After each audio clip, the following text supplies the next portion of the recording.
Welcome back, everybody. Something a little different for the channel this time around. Can't do much ice fishing. It's 60 degrees in February, and can't snowmobile. Can't do much of anything. Deer hunting's over, so I think it's time to prep this spare motor that I just got from one of the guys at work to get ready for my small John boat, and I can give my friend his motor back that I've been using last year. So picked up this Johnson 9.5 horse. It's in pretty good shape overall. Doesn't run. We already know that the top cylinder doesn't have spark. The choke cable works, shifting works, so that's good. Pull start works, and kill switch. All the wires were frayed, so I have that pulled out. That'll be another video of soldering that back together. So underneath the hood here, we'll pop the latch. Still looks pretty clean. Guy from work, he doesn't think this motor has been ran in probably almost 30 years or more. Just been sitting inside of a shed, but you know, it's a real clean motor as far as I can tell. So like I said, we already know top cylinder, no spark. Bottom cylinder has spark, so we know that. I put a drill on here, turned it over, checked them both. So next step was pulling the flywheel. So in order to do that, 3/4 wrench, put it on an impact, which I've already done. We'll pull that off. Then you pull this little plate off, and you can see the 3 lines there, or 3 bolt holes. Set this stuff off to the side quick. So what you're going to want to get is a gear puller. These are 1/4 20-inch holes. I went to the hardware store and bought 3-inch hex head. So bolts are 3-inch long. Initially I only had 1 washer. I didn't think this flywheel would be on that tight. Make sure you at least do 3, if not 4. 1's not enough. They're too flimsy and they'll bend over and you can't get this thing out. So that being said, you know, pretty standard gear puller here. All I did, put it on, and then put the accordion bolts through 3 of the holes, which I'll show you. So essentially, once you got the gear puller on there, this is what it's going to look like. Make sure you got the flat side of the puller up. A lot of them come with this angled edge. That just makes it pull crooked on the shaft when you're trying to get this off. So essentially, 3/4 wrench again, and then you're going to want either a strap wrench to go around this flywheel, because more than likely you can't hold it by hand, or try and get like a small pipe on one of these inserts and hold it back. In my instance, because I wasn't really out anything on this thing, if something breaks, I actually put the 3 impact wrench on here with the 3/4 inch socket and zip this off. This flywheel is on there extra tight, so we were having a hard time getting it off. So eventually, you know, you're just gonna zip this thing off. It's gonna do a small pop. Some of the ones that are tighter are really going to pop. It might scare you a little bit, but it'll come off like so. So we're going to go ahead and set that off to the side. So now what we have left in here is the first thing I saw when we pulled this off is this coil is cracked. And that's for the top cylinder. So right now I'm standing behind the motor. So the coil up front is for the top cylinder. Coil in the rear is for the bottom cylinder. So like I said, top one was cracked. Don't see anything with the bottom cylinder coil pack, but I've already had it off. I know it's cracked, so both of them are cracked. So in order to remove the coil, there's 3 screws. There's one here that has this grounding wire on it. There's a Phillips head one that's supposed to be here, and then another flat head that's here.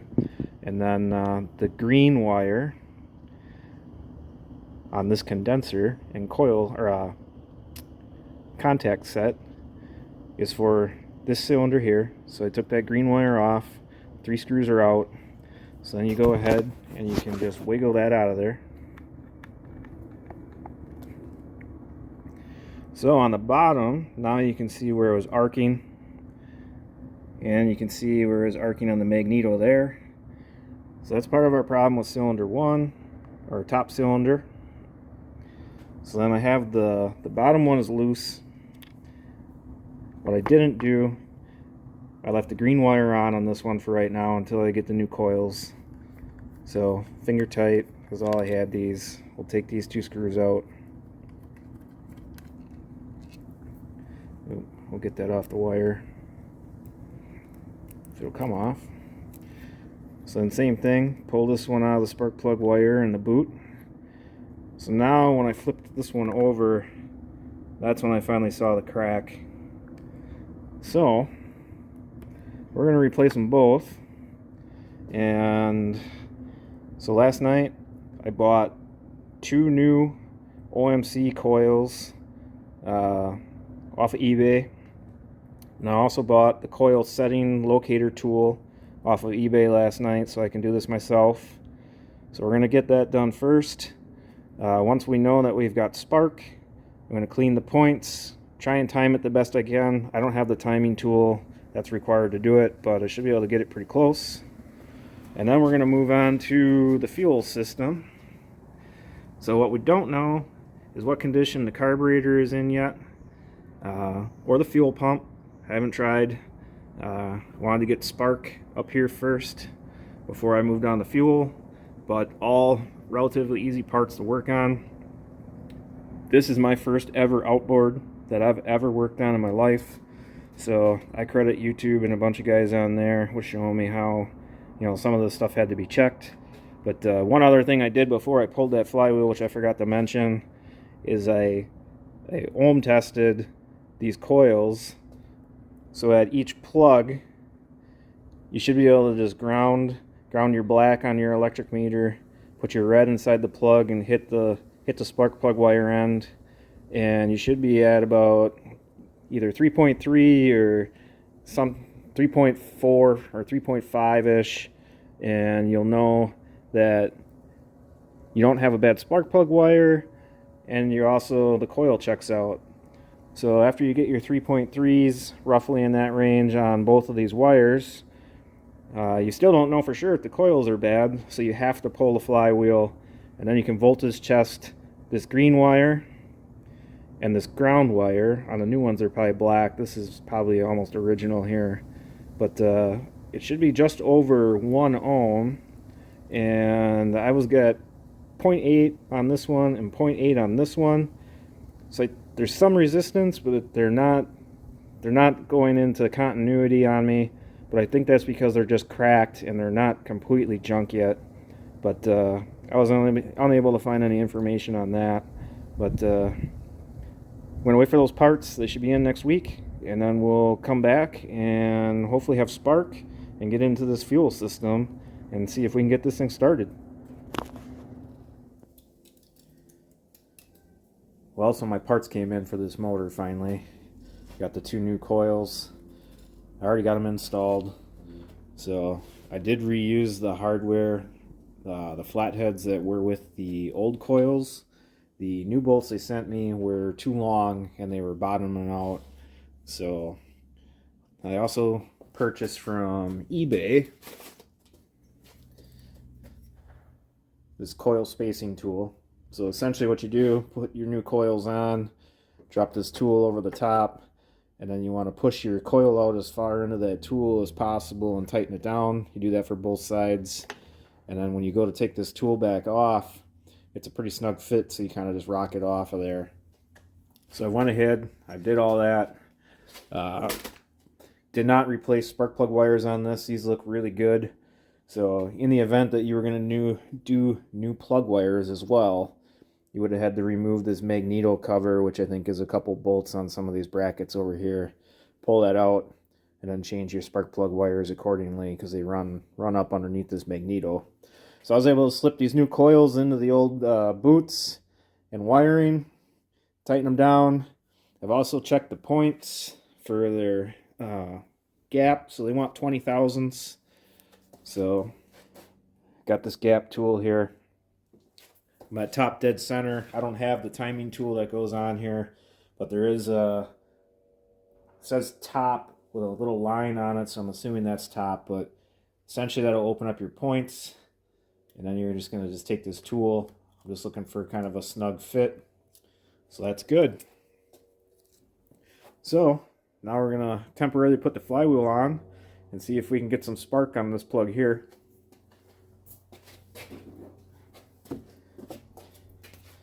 So I'm just going to drop it on there loosely.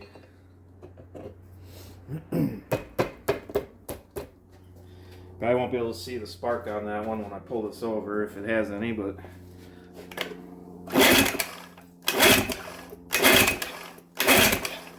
so we do have spark. We didn't have that before.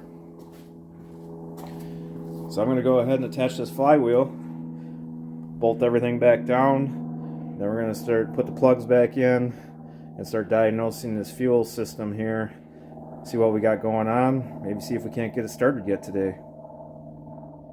So I got everything hooked back up. I can get fuel to come this far by pumping up the tank. Couldn't get it to run unless I dumped gas down the carburetor. So the motor does run. Problem is the needle valve is stuck. So I need to remove this float. So I got to get this plastic pin out and get this float off to get the needle valve out. So that's what I'm going to do next. Well, I can only get this motor to start if I dump fuel down the carb on the top. The needle valve, I've had it apart a couple times. It keeps sticking. So we're probably going to have to do a carburetor rebuild kit on this thing to get it to go. But she does fire. That is the biggest thing. So a little bit more work ahead of us, but we'll get there eventually. So back out here working on this project boat motor I got. So you can see carburetor, I got it off again. This is like the 8th time. I didn't realize that there was a secondary speed setting screw below the bowl that was in there. So that's what was confusing me on why I had no fuel. So as you can see, carburetor is off. I got the top half here hanging yet. I feel confident everything's working over there. I've blown out all the ports. Little trick here, if you guys do want to do this at home, this bottom plate, there's five bolt holes. I recommend taking this one out first and using a needle nose to get the screw. It's just this flathead. It's like a pan screw. What happened the first time when I took it off, it fell down in the motor and it took me forever to get the thing shook back out of there. So I would take that one out first, grab it with a needle nose. That way you can't lose it. The other ones are pretty accessible, so I don't worry about them. In order to do that, typically your motor, in order to get to that screw, you're going to have it in neutral. So the problem when it's in neutral is this little governor plate is in the way of getting this screw. So what you want to do is put your boat in gear and then take it and run it to the fast speed position. Now that opens up your ability to get that screw out so you don't have to struggle. So once I got the bottom carburetor piece off, there's the bowl drain here. So you want to take that out. So I've already taken mine out. Just dropped it. And then inside of that bowl drain is a speed set screw, which I think is for the high speed or whatever they call it. That's the screw that came out. This was completely plugged. I won't be able to get a good enough angle probably for you to see air through there now, but what I did is I took carb cleaner, cleaned this screw out, blew it out. It's completely free now. There was all kinds of gunk in there. What happens is the gunk enters, there's a little hole here that goes down to that drain and where this jet set screw thing is. That was all plugged. So I took carb cleaner. This is where the fuel should pick up out of.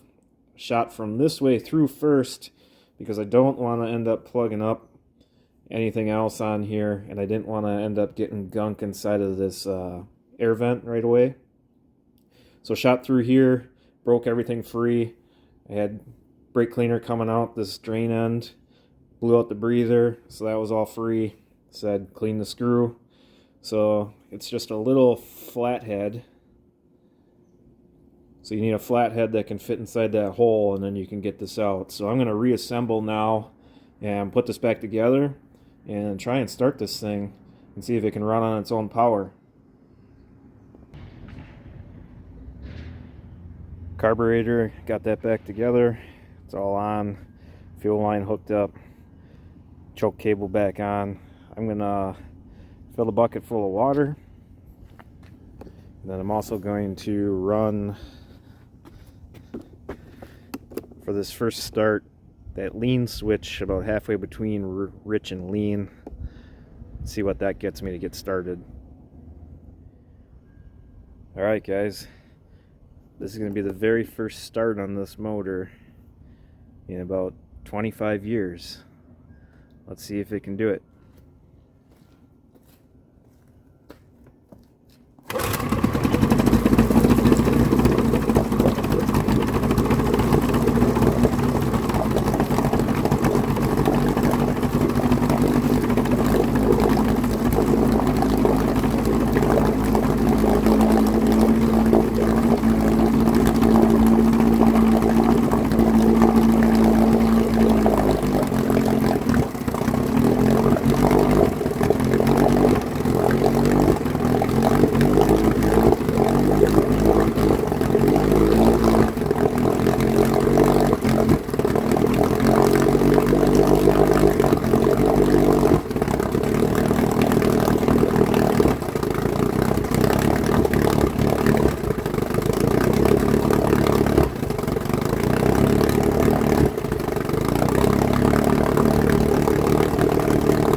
So as you've seen, she ran for the first time in 25 years.